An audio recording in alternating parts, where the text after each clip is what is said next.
Сәлеметсіздер ме, құрметті оқушылар. Бүгін бізде қазақ әдебиеті сабағы 7-ші сынып. Сабағымыздың тақырыбы Сансызбай Сарғасқаев «Тәмпіш қара» повесі. Бізге берілген оқу мақсаты көркем шығармадағы кейіпкерлердің типтерін жасалу тұрғысынан анықтау, көркем шығармадағы кейіпкерлер бейнесін ашып, үзінділерді жатқа айту. Сабақ соңында күтілетін нәтиже көркем шығармадағы кейіпкерлердің типтерін жасалу тұрғысынан анықтайды. Көркем шығармадағы кейіпкерлер бейнесін ашып, үзінділерді жатқа айтады.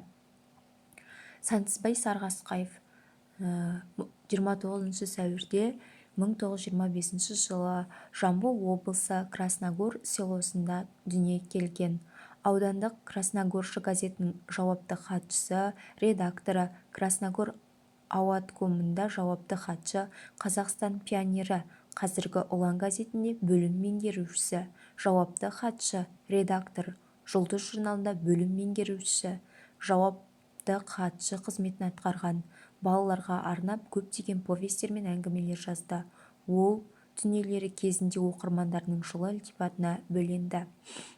Шығармалары: Достар, бір отрядта, Сәуленің жаңа достары, Ақиқат, бір көшенің балалары, биіктен биікке, Тәмпіш танау, жазушы повестері бар. Сансызбай Сарғасқаевтың «Тәмпіш қара» повесі 30-шы жылдардағы ауыл өмірін суреттейді. Повест 9 бөлімнен тұрады. Бөлімдері: танысу, тілеп алған азап, әзілі ме, шыны ма, өкініш, теке қарт, не болды бізге, бұдан кейінгі күндерде, ойламаған жерден, 3 күн қалғанда. Шығарманың негізгі ойы жас жеткіншектерді адамгершілікке, шыншылдыққа, қарапайымдылыққа тәрбиелеу. Басты кейіпкер Тәмпіш қара, яғни Шаншатай. Повесте Шаншатайға тән әдептілік, ұқыптылық, еңбексүйгіштік қасиеттер көрінсе, Ертай бойындағы өнерге құштарлық, дүниені бала көзімен қабылдау қасиеттері танылады.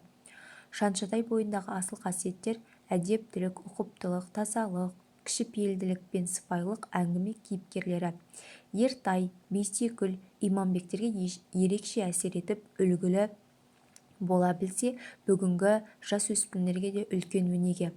Жасөспірім бейнесі балалар әдебиетінің жас буындарда патриоттық рухта тәрбиелеуде ең басты рөл атқарып отырғанын айқын дәлелі. Осының бәрін айта келіп, бала тәрбиелеуде ең негізгі тірек оларды еңбекке үйрету, бастауға тиіс деген ой келеді. Өйткені еңбек етуге үйренген бала сабақты жақсы оқудан да, ата-ананың түрлі тапсырмаларын орындаудан да жалықпайтын болады. Еңбек етуге жаттыққан сайын оның ыждағаттықтағы арта түседі. Ұқыптылықта, әдептілікте, үлкенді сыйлаушылықта қоғамға пайдалы үлес қосатын байыпты, парасатты азамат болу да осыдан келіп шығады. Повестегі кейіпкерлер: ауыл балалары, суретші Ертай, Иманбек, Нығмет, Күлдәрі, Оңалбек. Бала тәрбиелеуде ұстаздың еңбегін көрсете отырып, балалардың мектептен алған білімін еңбекпен, тәрбиелі іспен, тұрмыспен байланыстары суреттеуі шебер бейнеленген. Кейіпкер Ертайдың өмірі жайындағы ішкі толғанысы жеткіншек ұрпақты тәрбиелеуде маңызды рөл атқарады деп сенеміз.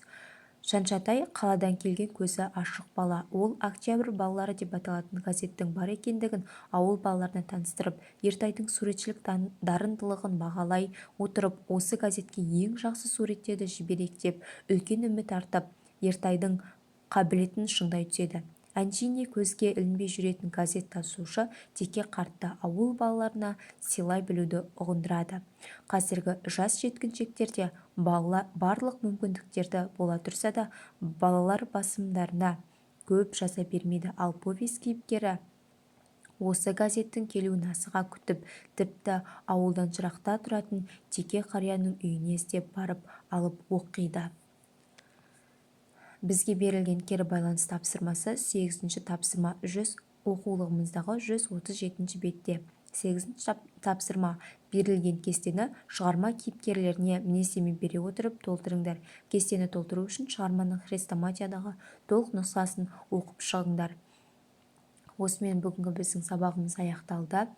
Назарларыңызға рахмет. Сау болыңыздар.